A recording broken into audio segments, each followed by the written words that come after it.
know this man? His name is George Washington. He is famous for his honesty. I believe you have heard his story about cutting down a cherry tree in the yard. But he is also called the father of America. He is the first president of America. Today, I'll help you learn more about this great person. But first, we need to know who he was, what he had done, when he had done those things, why he had done those things, and how America was formed. George Washington was born in Virginia on February 22nd, 1732. But the first tragedy came to him. When he was 11, his father died. He had to live with his half-brother, Lawrence. But Lawrence also died when he was 19. Then he got a big farm from his family. It was called Mount Vernon. At that time, the American Revolution hadn't started yet. Two of the intruders in Europe, French and British, both wanted more land in North America. George Washington was sent to the West for getting more land. Although George Washington tried very hard to get to the Western America, the French soldiers had been there and they refused to leave.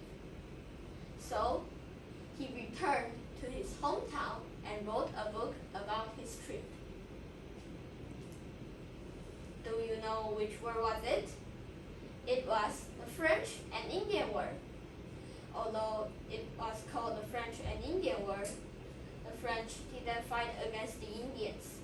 They fight against Britain. It started after George Washington went to the Western America. This made the French king feel furious. He wanted the North America's land. So,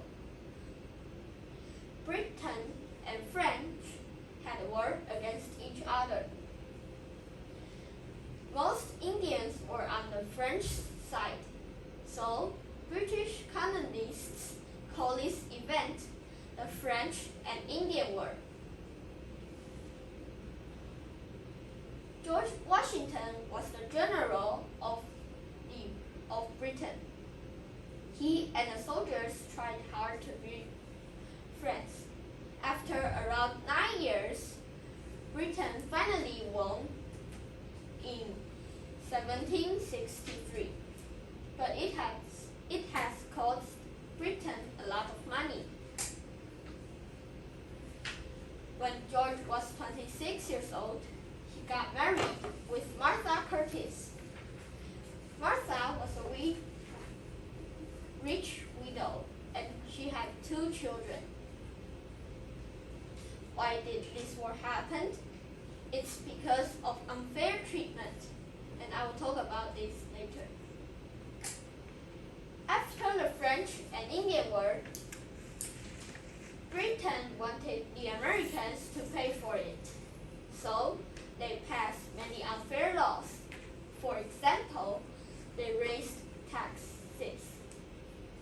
British used a lot of ways to let the Americans pay for it. At last, the Americans were angry. They didn't like the way British treated them, so the American Revolution started.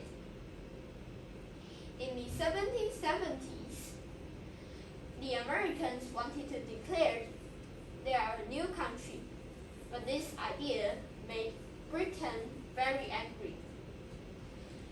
The British believed America was part of England, so the Americans and British had a war against each other.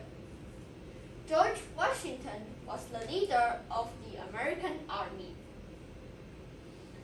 At that time, British was rich.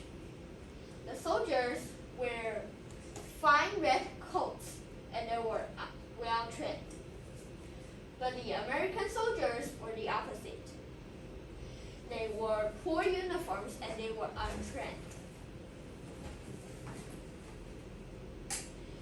In 1784, George Washington led the American Army and won the American Revolution.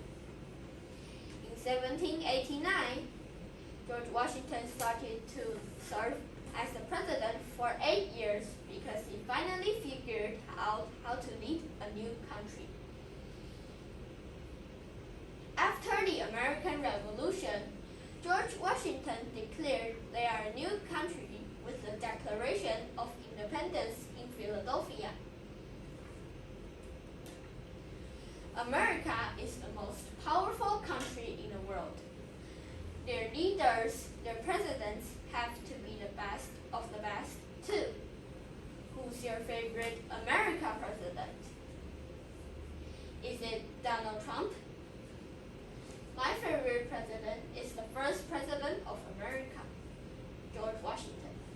He started his politics life as a general in the French and Indian War.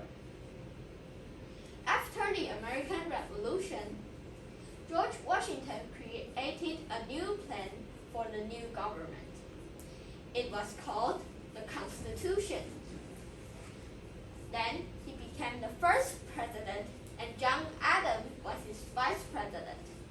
They worked in the White House. They also set legislative and judicial to monitor the executive.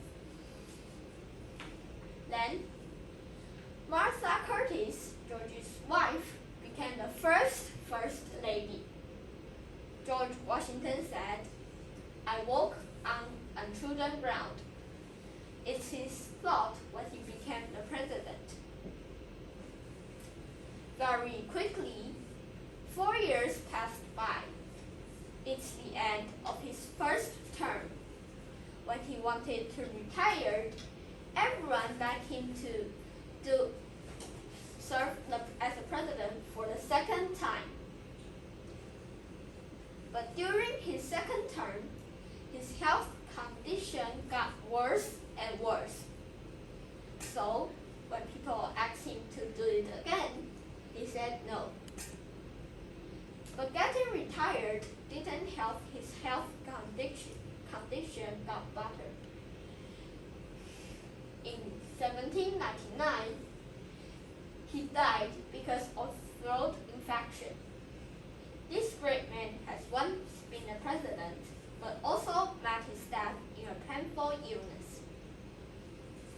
Thomas Jefferson, the third president of America, called him a good, a wise, and a great man. In his will, he freed all his slaves.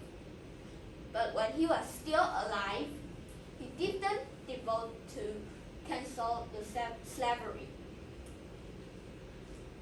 In 1802, Martha Dandridge Curtis Washington died because of severe fever. After George Washington died, John Adams, George's vice president, became the second president of America. That's all about my introduction